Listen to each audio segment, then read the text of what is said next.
প্রিয় শৌখিন ছাদবাগানী বন্ধুরা, অনেক দিন পর আবার একটি ভিডিও নিয়ে আপনাদের সামনে চলে এলাম।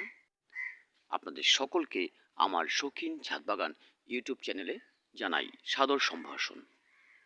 প্রিয় ভিউয়ার্স, কিছুদিন যাবৎ বেশ বৃষ্টি হচ্ছে, যে কারণে খুব একটা ছাদে আসা হয় না আর আপনাদের জন্য ভিডিও তৈরি করা হয় না।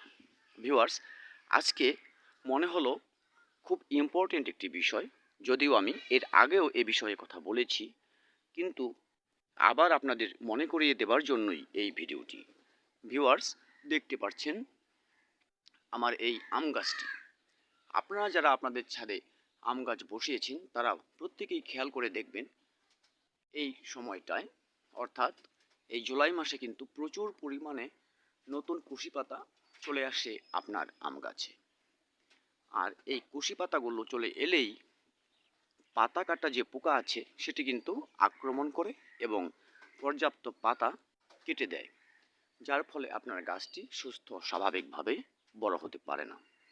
ভিউয়ার্স, আমার প্রত্যেকটি আম গাছে আমি লক্ষ্য করলাম যে প্রচুর পরিমাণে কুশি পাতা চলে এসছে। আমি আপনাদের একটু দেখানোর চেষ্টা করছি, দেখছেন হয়তো আপনারা, প্রচুর কুশি পাতা চলে এসছে, আবার কিছু নতুন করে আসছে। আমার আরও গাছ আছে কিছু, যেমন আমার এই গাছটি, এটি হচ্ছে আমার নাম ডকমাই। এটির মধ্যে কিন্তু পর্যাপ্ত পাতা চলে এসছে। আমার এই গাছটিতেও দেখতে পাচ্ছেন প্রচুর পরিমাণে নতুন পাতা এসেছে। ভিউয়ার্স, এই ধরনের পাতা যখন চলে আসে, বিশেষ করে যখন পাতাটা এ পর্যায়ে চলে আসে, তখন কিন্তু আপনাদের একবার অবশ্যই কীটনাশক দিতে হবে, নতুবা এই পাতাগুলো কিন্তু পাতা কাটা যে পোকা আছে সেগুলো ডিম পারবে এবং যখন ঠিক এ ধরনের হবে তখন কিন্তু কেটে দেবে। কারণ এই পোকার ডিমগুলো যতদিন পর্যন্ত মাটিতে স্পর্শ না করে ততদিন ফুটে না। সুতরাং এই পোকাগুলো যখন পাতাটা এ পর্যায়ে থাকে তখন ডিমটা পারে এবং যখন এ ধরনের বড় হয়ে যায় তখন কিন্তু পাতাটা কেটে দেয়, যাতে ডিমটা দ্রুত ফুটে নতুন প্রজন্মের সৃষ্টি হয়। ভিউয়ার্স, আপনারা প্রত্যেকেই আপনাদের ছাদ বাগানের আম গাছগুলো খেয়াল রাখুন আর কীটনাশক ব্যবহার করে এই পোকাটাকে দমন রাখুন। কারণ এই সময়টায় যে ডগাটা আসবে, যে কুশি পাতাটা আসবে, সেটিতেই কিন্তু আগামী সিজনে আপনারা মুকুল পাবেন।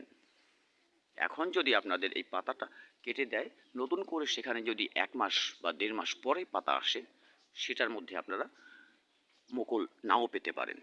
কারণ আমরা সবাই জানি, যারা ছাদ বাগান করে থাকি, কমপক্ষে 6 বা 7 মাসের পুরনো ডগা ছাড়া সেখানে কিন্তু আমের মুকুল আসে না।